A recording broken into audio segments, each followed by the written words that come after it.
নমস্কার। আরজিকর বিচার কারা চাইছে দ্বিতীয় পর্বে স্বাগত জানাই। প্রথমেই বলি যে আগের যে ভিডিও আগের পর্বটিতে আমি তাড়াহুড়োতে একটি ভুল পরিসংখ্যান দিয়ে ফেলেছি, স্লিপ অফ দ্য টাং। সেটি হলো প্রতি বছর 1,10,000 মতো এমবিবিএস চিকিৎসক পাস আউট করেন, মানে বেরিয়ে আসেন। 10 লক্ষ নয়, 1,10,000 বা 1 লক্ষ ধরুন আর কি, তারা লাইসেন্স প্রাপ্ত হন এবং চিকিৎসকের ভূমিকায় অবতীর্ণ হতে পারেন।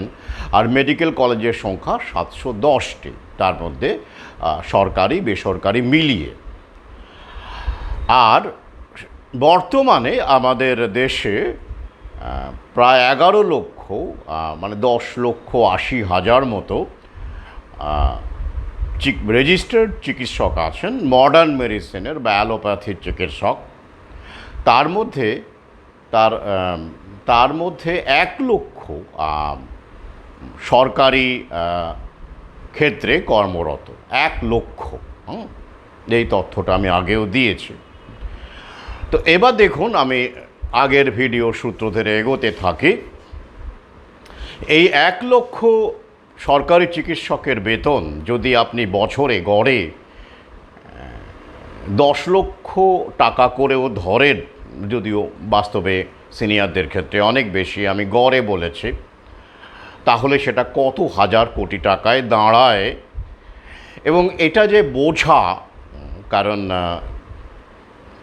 চিকিৎসা ব্যবস্থাকে ঢেলে সাজাতে গেলে নতুন বিশ্ব ব্যবস্থায় ওরা যে ছক কষেছে, সেই ছকে যে এটা সেট করে না, যেমন করে সরকারি শিক্ষকের সংখ্যা এবং তাদের মাইনে এবং সিলেবাস, যেমন সমস্ত কিছুই যেমন আর ছকে সেট করছে না, প্রয়োজন ফুরিয়ে গেছে, তেমন করেও এটাও ফুরিয়ে গেছে। কেন বলুন তো? এই যে ধরুন, এই কারণেই আন্দোলনের নাম করে কোন্দোলন করতে হলো, যাতে করে মালিকে দিয়েই বাগান ধ্বংস করা যায়। পরবর্তী ঘটনাগুলো কি ঘটতে পারে আমি বলে রাখছি, মিলিয়ে নেবেন।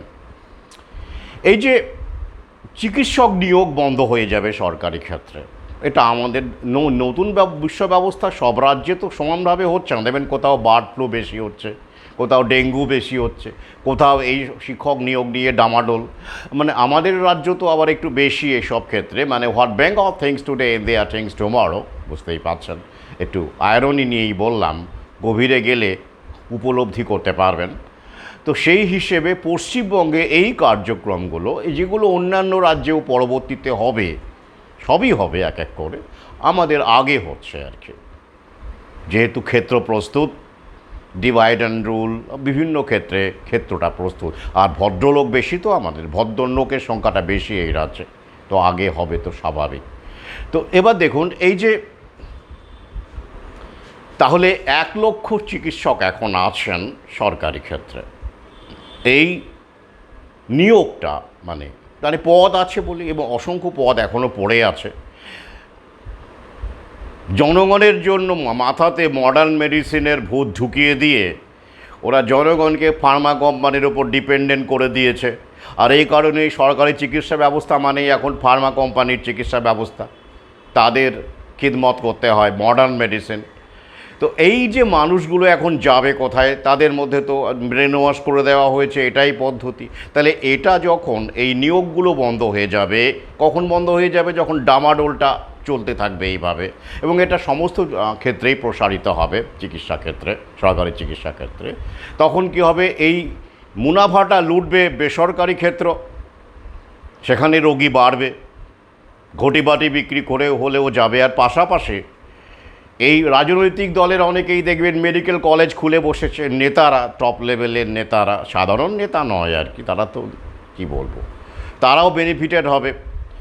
তাহলে চিকিৎসা ক্ষেত্রে সাধারণ ঘরের ছেলেপেলে যারা সরকারি চাকরির আশা করত, তাদের ভবিষ্যৎ শেষ। কী ভাবছেন হয়তো অনেকেই যে এমবিবিএস হলেই হলো, সরকারি চাকরি পাওয়ার দরকার নেই, হ্যাঁ, তাতেই দিব্যি পয়সা করা যায়, মানে মুনাফা করা যায়, ভালো থাকা যায়।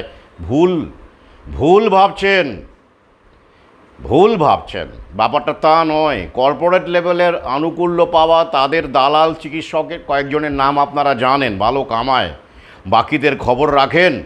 এই যেমন ধরুন এই মুহূর্তে যে 11 লক্ষ সরকারি রেজিস্টার্ড চিকিৎসক আছেন আমাদের দেশে এমবিবিএস, তাদের মধ্যে 1 লক্ষ মাত্র সরকারি চাকরি করেন। কেন? নেওয়া হচ্ছে না বলে, সিম্পল। হ্যাঁ, যদি 5 লক্ষ পদ থাকতো তাহলে 5 লক্ষই সরকারি মানে চিকিৎসক আমরা পেতাম।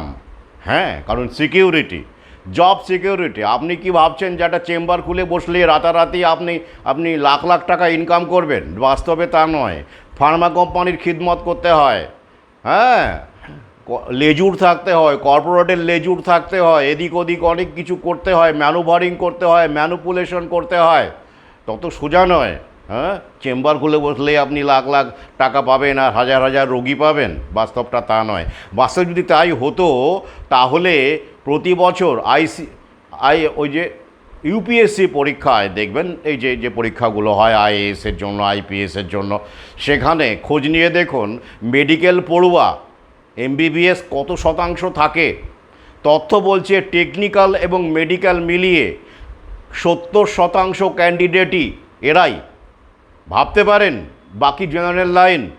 তাহলে যদি মেডিকেল পড়ে চেম্বার খুলে ভালো ইনকাম করা যেত, হ্যাঁ, সবাই যদি পারতো, তাহলে ওই জব সিকিউরিটির জন্য সরকারি চাকরির দিকে যাচ্ছে কেন? হ্যাঁ, এটাই বাস্তবতা। তো এবার বুঝুন, এবার প্রতি বছর যদি প্লাস ওই যে 1,10,000 করে বেরোচ্ছে, এরা কোথায় যাবে? এতদিন পর্যন্ত ওই যে একটা অংশ সরকারি চাকরি পেত, প্রফেসর হতো বা পড়াতো বা বিভিন্ন রকমের মানে সরকারি ক্ষেত্রে নিযুক্ত থাকতো, সেই ক্ষেত্রটা এখন আস্তে আস্তে পুরো লাটে তুলে দেওয়া হবে। তাহলে কারা থাকবে? কেবলমাত্র যারা বেসরকারি কলেজে কোটি কোটি টাকা দিয়ে পড়তে পারে, তারা তো অ্যাকচুয়ালি এত চিকিৎসকের এখন দরকারই নেই। কেন দরকার নেই? ওই যে মেশিন চলে এসেছে, এআই চলে এসেছে, রিমোট কাউন্সেলিং চলে এসেছে, অনেক কিছু চলে এসেছে, আপনারা জানেন। তাহলে কি দাঁড়াবে? এবার ডাক্তারি কারা পড়বে? এবার ডাক্তারি পড়বে যাদের ট্যাঁকে ভালো টাকা আছে এবং যাদের মানে অভিভাবকদের এত টাকা আছে কিছু না করলেও ছেলেপেলে চলে যাবে। কিন্তু ওই যে কিছু একটা করতে হবে জীবনে, আরও কামাতে হবে, আরও চাই, চাওয়ার কি শেষ আছে?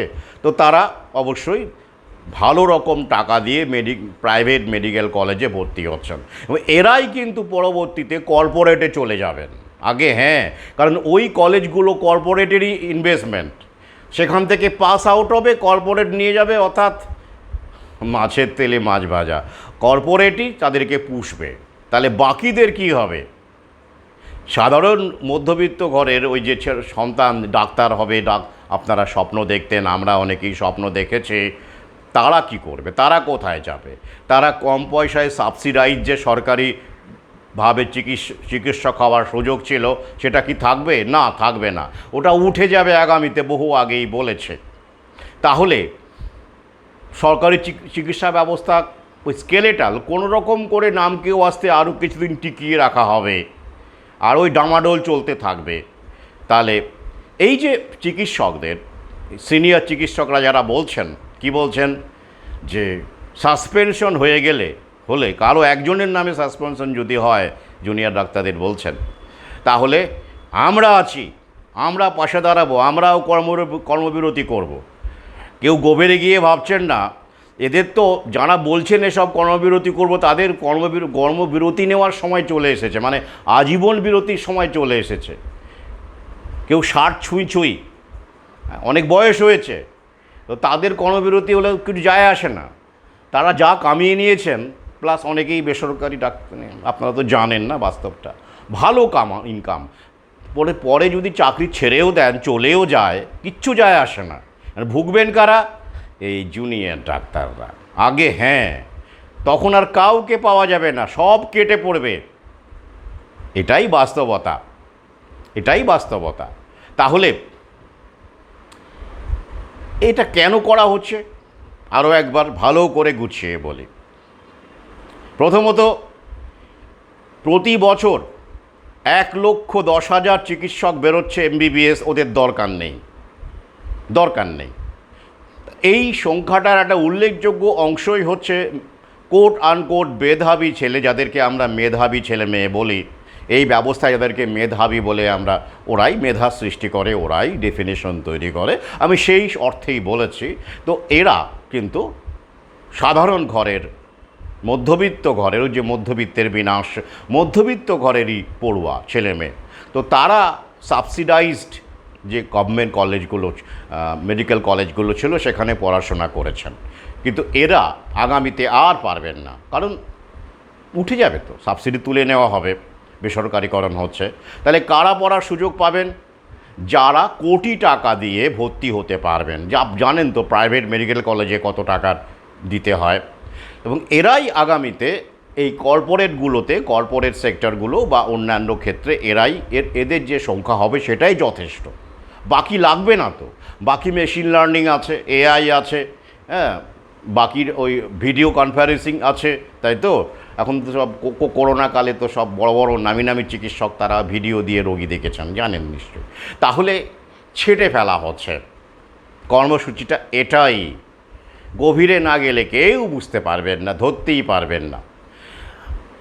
পাশাপাশি আর একটা কনগ্লোমারেট তৈরি হচ্ছে, যেটা হয়ে গেছে ইতিমধ্যে। আপনারা দেখবেন অনেক বড় বড় ব্র্যান্ডেড স্কুল আছে প্রাইভেট, যেখানে খাতা কলম ড্রেস স্কুল থেকেই কিনতে হয়। মানে স্কুলই সেখানে স্টেশনারি, মানে স্টেশনার সাজিয়ে বসে আছে, খাতা কলম যা যা দরকার পড়ুয়াদের সব স্কুল থেকেই কিনতে হবে, এবং চড়া রেটে কিনতে হবে।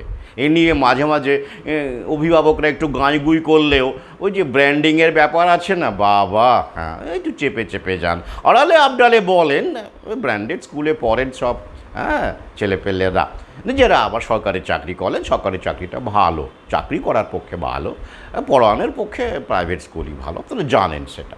তো যাই হোক, তো ওই যে সিস্টেমটা, ওই একই সিস্টেম সর্বত্র চালু হচ্ছে। এবার দেখছেন নিশ্চয়ই বড় বড় কর্পোরেট ব্র্যান্ড, ওরা ফার্মেসি খুলে বসেছে, 24 ঘন্টা খোলা থাকে, দেখবেন ব্র্যান্ডেড সব আগে, হ্যাঁ। তো ওরাই এই যে দেখবেন একটা উল্লেখযোগ্য সংখ্যক চিকিৎসক, সবাই তো আর বড় বড় কর্পোরেট লেভেলের হাতি হয়ে যায়নি, কোটি কোটি কামাচ্ছে, টিভিতে বাইট দিচ্ছে, তারা তো মুখ, তারা তো টপ লেভেল, তারা তো পরিচালনা করে। বাকি যারা চিকিৎসক আছেন তারা কিন্তু স্বনিযুক্তিতে আছেন, অর্থাৎ চেম্বার খুলে কিছু উপার্জন করেন, কোটি কোটি নয়, চলে যায় মোটামুটি। কেউ হয়তো অবশ্যই বাড়ি গাড়ি করেন, ওই পর্যন্তই। কিন্তু ওটা তো স্বনিযুক্তি। নতুন বিশ্ব ব্যবস্থায় স্বনিযুক্তি উঠে যাবে বলেছি না, ওটাও তুলে দেবে ওরা, এটা কেউ বুঝতে পারছেন না। এই স্বনিযুক্তির মধ্যে এই চিকিৎসক যারা আলাদা করে চেম্বার খুলে ইনকাম করেন, কোনো বড় কর্পোরেট সংস্থাতেও চাকরি করেন না, বা পার্ট টাইম করেন, সরকারি চাকরিও করেন না, এমন চিকিৎসকের সংখ্যাও তো লক্ষ লক্ষ। তাঁরা সমস্যা, ওদের লাগবে না। আচ্ছা, কেন লাগবে না? ওই যে মুনাফা। কারণ এই চিকিৎসকদের পাশাপাশি এমন অনেক ফার্মেসি আছে দেখবেন, যারা কর্পোরেট লেভেলের ব্র্যান্ডেড ফার্মেসি নয়, এমনি দেখবেন অনেক ছেলে ওষুধের দোকান করে করে খাচ্ছে, তো সেগুলো ওদের চক্ষুশূল, সেগুলোকেও বন্ধ করতে হবে। তাহলে এই স্বনিযুক্ত চিকিৎসক এবং এই স্বনিযুক্ত যে ফার্মেসিগুলো আছে, সেগুলোকেও আস্তে আস্তে ওরা তুলে দেবে বিভিন্ন নীতি পলিসির মাধ্যমে, সরকারকে কাজে লাগিয়ে রাজনৈতিক দলকে হাইজ্যাক করে। তাই দেখবেন অ্যাপোলো ফার্মেসিও আছে, অ্যাপোলো আবার ওদের হাসপাতালও আছে, একটা মডেল বললাম। তো এইরকমভাবে টোটাল কন্ট্রোল কায়েম হবে। যেমন দেখবেন একটা সময় আপনি হলুদ ট্যাক্সি বেশি দেখতে পেতেন, অভাব অভিযোগ ছিলই। তারপরে কি হলো, ওলা উবেরের খবরে চলে গেল। বাসেও দেখবেন অলরেডি উবেরের স্যাটেল বাস চলে এসেছে, আমি বহু আগেই বলেছিলাম। তো এমন করেই ওরা চিকিৎসকদের ক্ষেত্রেও টোটাল কন্ট্রোল কায়েম করবে। হয় তুমি ফার্মা লবির অধীনে থাকো, মানে বেসরকারি হাসপাতালগুলোতে চাকরি করো, অথবা তুমি যদি চেম্বার খুলেও থাকতে চাও সেক্ষেত্রেও তোমাকে আমরাই কন্ট্রোল করব। এখনও করে, কিন্তু তখন ব্যাপারটা আরও ডাইরেক্ট কন্ট্রোলে চলে যাবে, আরও বেশি করে চলে যাবে। অর্থাৎ ঠিক যেমন করে দেখবেন ওই অ্যাপসগুলো বেরিয়েছে, তার মাধ্যমে ইলেকট্রিশিয়ান, ওই যে হোম সার্ভিসের যে অ্যাডগুলো, ইলেকট্রিশিয়ান থেকে শুরু করে হ্যাঁ ধোপা, এই সমস্ত কিছুকে ওইখানেই পাওয়া যাচ্ছে। নাপিত চেষ্টা করছে ওরা ওই ক্ষেত্রগুলোকেও টোটাল কন্ট্রোলের অধীনে আনা, যাতে করে পরবর্তীকালে ওই অ্যাপের সুবিধা পেতে গেলে ওটা মানতে হবে, সেটা মানতে হবে, এই বিধিনিষেধগুলো কায়েম করা যায়, লাগু করা যায়। তো একইভাবে ওরা চিকিৎসকদের ক্ষেত্রে স্বনিযুক্তিকে ছেঁটে ফেলতে চাইছে। তার প্রথম ধাপ হচ্ছে চিকিৎসকের সংখ্যা কমানো, যেটা ওরা শুরু করে দিয়েছে। নিয়োগ বন্ধ, কলেজগুলোতে যেমন ভর্তির ক্ষেত্রে সিটের সংখ্যা কমতে থাকবে আগামীতে, কারণ সরকারি কলেজগুলো উঠে যাবে আস্তে আস্তে, দু একটিকে পিপিপি মডেলে আনা হবে, অর্থাৎ সংখ্যাটা কমিয়ে দেওয়া গেল। আর বাকি বেসরকারি ক্ষেত্র থেকে যারা কলেজ থেকে যারা পড়াশোনা করছে তারাই যথেষ্ট, তারা মোটা টাকা দিয়ে ভর্তি হচ্ছে, তারা ওই বেসরকারিতে চলে যাবে, কর্পোরেট যে হাসপাতালগুলোতে, সেখানে তারা প্র্যাকটিস করবে। অর্থাৎ একটা টপ লেভেল তৈরি হয়ে যাবে, একটা ক্রিমি লেয়ার বললাম যে টপ থাকবে, তাই তো। আর বাকি যারা স্বপ্ন দেখতো ডাক্তার হবার, মধ্যবিত্ত ঘর থেকে, নিম্নবিত্ত ঘর থেকে, নিছকই মেধার শক্তিতে, যেহেতু সাবসিডাইজড গভর্নমেন্ট কলেজগুলোতে তারা পড়ার সুযোগ পেত, নিজের পকেটে তো কোটি টাকা নেই, তারা শেষ, দরকারও নেই। কি খেলাটা এটাই মিলিয়ে নেবেন আমার পর্যবেক্ষণ, কারণ এই দীর্ঘসূত্রতা চলতেই থাকবে, সুপ্রিম কোর্ট রায়ের পিছোতে থাকবে, সেটাই খেলা। আর এরা একটা একটা করে এজেন্ডা বাড়াতে থাকবে। এখন যেমন আহ্বান করা হচ্ছে যে সরকারি শিক্ষকরাও কেন এই আন্দোলনে যুক্ত হচ্ছেন না কর্মবিরতির মাধ্যমে, ভাবতে পারেন? কোনো শিক্ষক ব্যাপারটা, খেলাটা এখনও অনেকেই, বেশিরভাগই বুঝতে পারছেন না যে এটাই কিন্তু শাসক চাইছে, প্রভুরা চাইছে যে সরকারি শিক্ষকরাও কর্মবিরতি করুক, তাহলে সোনায় সোহাগা হয়ে যাবে। দুটোই তো ওদের চক্ষুশূল, এই দুই ক্ষেত্রেই প্রচুর সরকারি খরচ মানেই ওই আর কি প্রভুদের খরচ, প্রভুরাই সরকার চালায়। আর এগুলো টিকে থাকা মানে বেসরকারি ক্ষেত্রে মুনাফাটা কমে যাবে, টোটাল কন্ট্রোলটা সমস্যা হবে, আর তাই এগুলোকে তুলে দিতে হবে। তাই ওরা আহ্বান রাখছে, সরকারি শিক্ষকরা আপনারাও আসুন, কর্মবিরতিতে যোগ দিন। 2 বছর স্কুল বন্ধ ছিল, স্কুল কলেজ, তাতেও কিছু যায় আসেনি, তা ওরা বোঝেনি যে ইতিমধ্যেই প্রভুরা দেখে নিয়েছে যে সবচেয়ে বেশি লকডাউন করেও কোনো সমস্যা হয়নি কোন ক্ষেত্রে, সেটা হচ্ছে শিক্ষাক্ষেত্র, তাই তো। এটাই বাস্তব, তবু তারা বুঝতে পারছেন না। তারা সবদেরকে স্বপ্ন দেখানো হচ্ছে যে সরকার বদলে গেলে, রাজনৈতিক দল বদলে গেলে সব আগের মতো হয়ে যাবে, আগের মতো নিয়োগ হবে, আগের মতো ডিএ হবে, আগের মতো এসএসসি হবে। কিছুই আগের মতো হবে না। মাঝখান থেকে এদেরকে ব্যবহার করে, বেসরকারিকরণকে আরও চাঙ্গা করে, চাকাটাকে আরও বেশি জোরে ঘুরিয়ে, টার্গেট পূর্ণ করিয়ে ইউজ অ্যান্ড থ্রো করে দেওয়া হবে, ছুঁড়ে ফেলে দেওয়া হবে।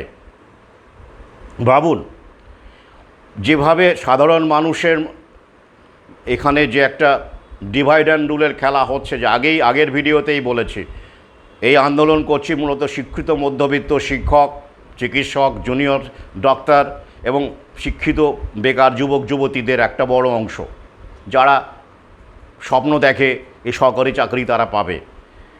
সফিস্টিকেটেড জব এক কথা, যেটা বর্তমান সরকার বন্ধ রেখেছে, ইচ্ছে করেই বন্ধ রেখেছে, এটাও একটা ছক, একটা বিক্ষোভ তৈরি করা, এটাকে কাজে লাগানো, তাই তো। আর অপরদিকে কি, ভাতাজীবী, লক্ষ্মীর ভাণ্ডার পরিষ্কার করে ওরা বলেই দিচ্ছে।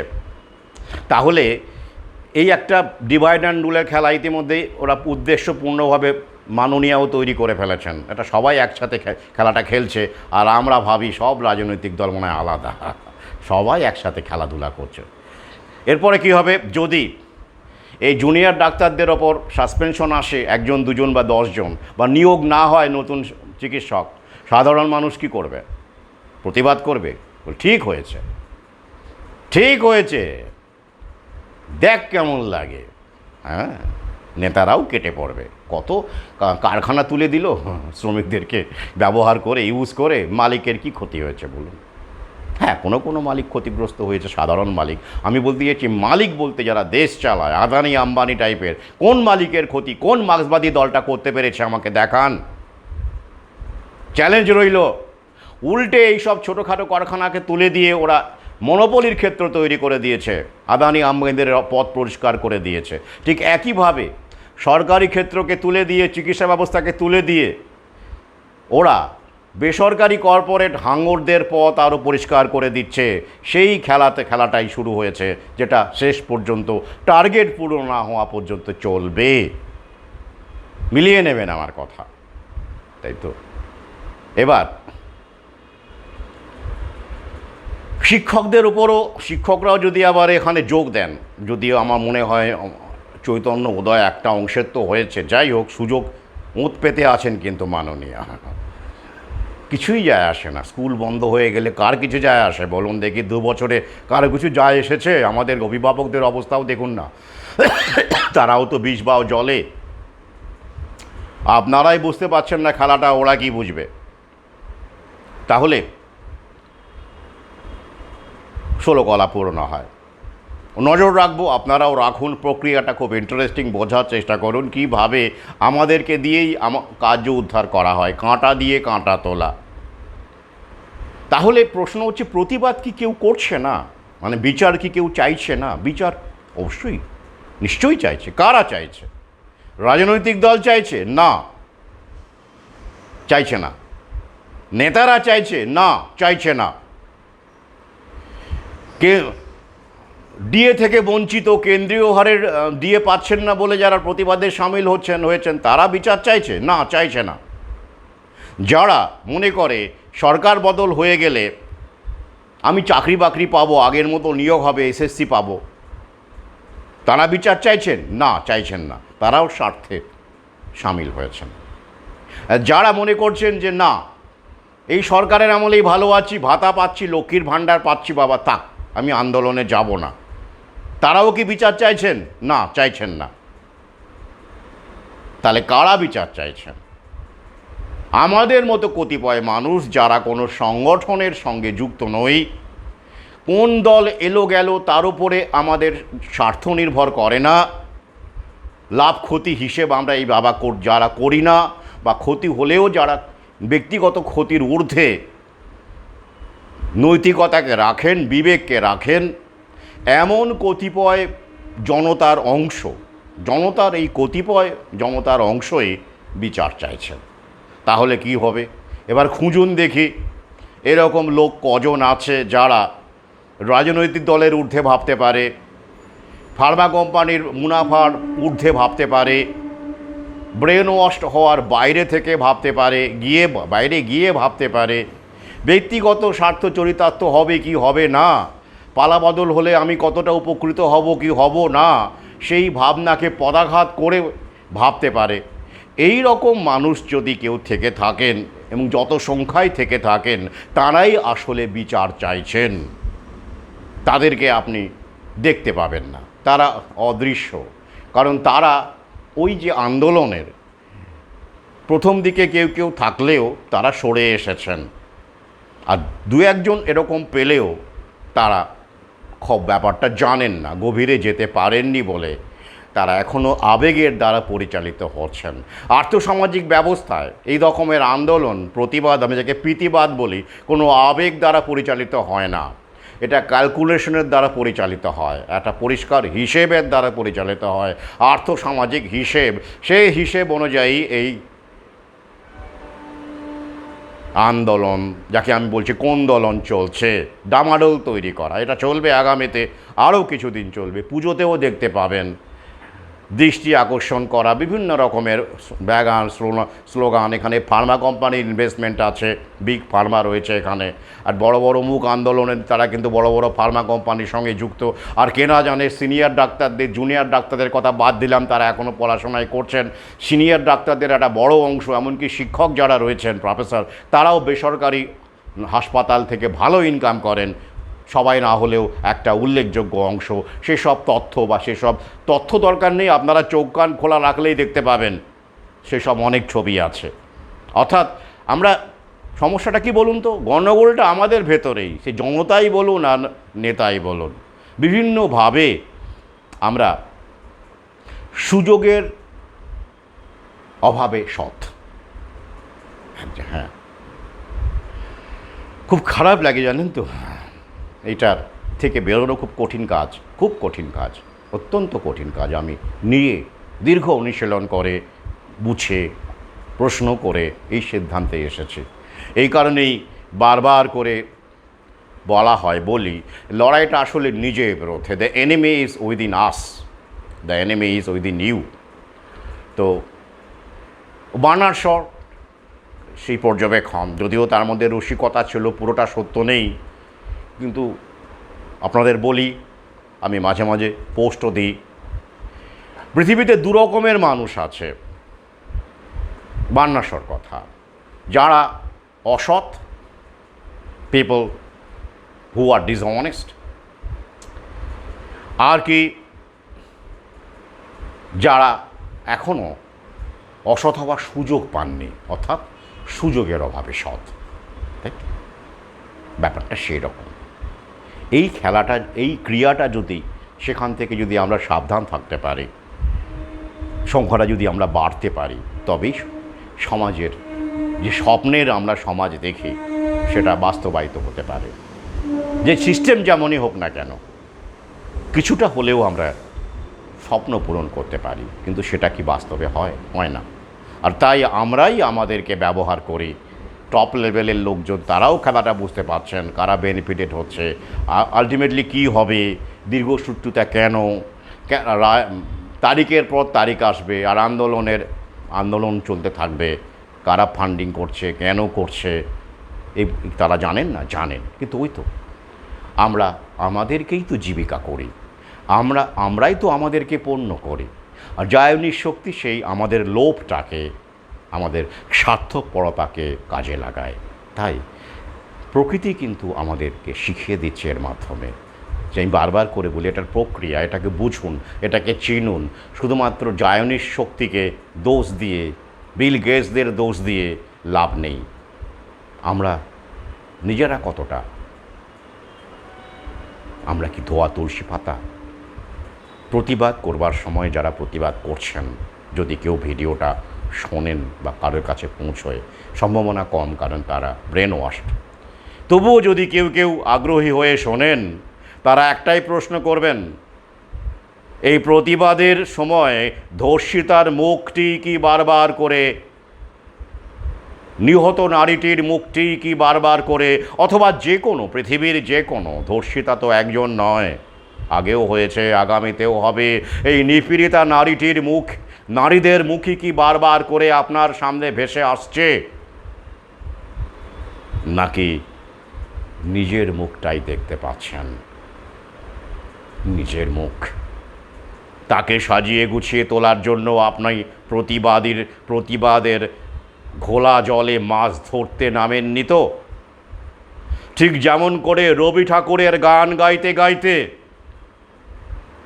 গায়িকা বা আবৃত্তি করতে করতে বাচিক শিল্পী দেখে নেন, বুঝে নেন তাকে কেমন দেখাচ্ছে, লোকজন কেমন লাইক কমেন্ট করছে, অ্যাপ্রিসিয়েট করছে, অর্থাৎ সেটাই তখন তার মূল লক্ষ্য।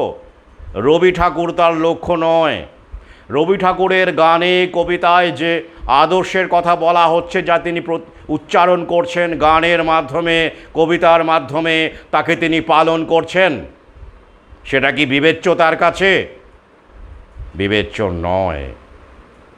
ঠিক একইভাবে যখন সন্তানটি মঞ্চ আলো করে দিয়ে রবি ঠাকুরের কবিতা পড়ছে, যখন তার মা খুশি মনে তার সন্তানের ভিডিও করছেন, তার বাবা ভিডিও করছেন এবং সেই ভিডিও ছড়িয়ে দিচ্ছেন সোশ্যাল মিডিয়ায়, তারাও কি একবারও ভাবছেন লক্ষ্যটা উপলক্ষ হয়ে যাচ্ছে কি না?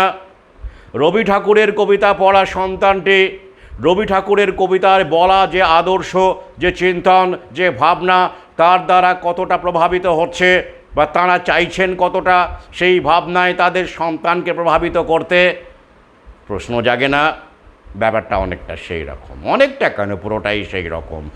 নিজেকে আলোকিত করা, নিজেকে নিজেকে নিজের আখের গোছানো, বারবার করে আমরা ওই গাড্ডার মধ্যে নিজেদেরকে ফেলে দিই, আর ফেলে দিয়ে আমরা বলি, আফসোস করি, সমাজটা বকে যাচ্ছে, সমাজটা উচ্ছন্নে যাচ্ছে, মানুষ আর মানুষ নেই, সবাই অমানুষ, সবাই দুর্নীতিপরায়ণ। আসলে নিজেকে আমরা বাঁচিয়ে রাখতে চাই, বলি যেন হ্যাঁ আমি বাদ দিয়ে সবাই। অথচ আয়নায়, ক্যামেরায়, সোশ্যাল মিডিয়াতে রেকর্ডিং হোক, গান হোক, সন্তান হোক, প্রতিবাদ হোক, বারবার সেই নিজের মুখটি কিন্তু উঁকি মেরে যায়। কি বলবেন এটাকে? মনুষ্য চরিত্র, ভবিতব্য, নাকি ভণ্ডামি? প্রশ্ন রাখলাম, আপনারাই ভাববেন। ধন্যবাদ।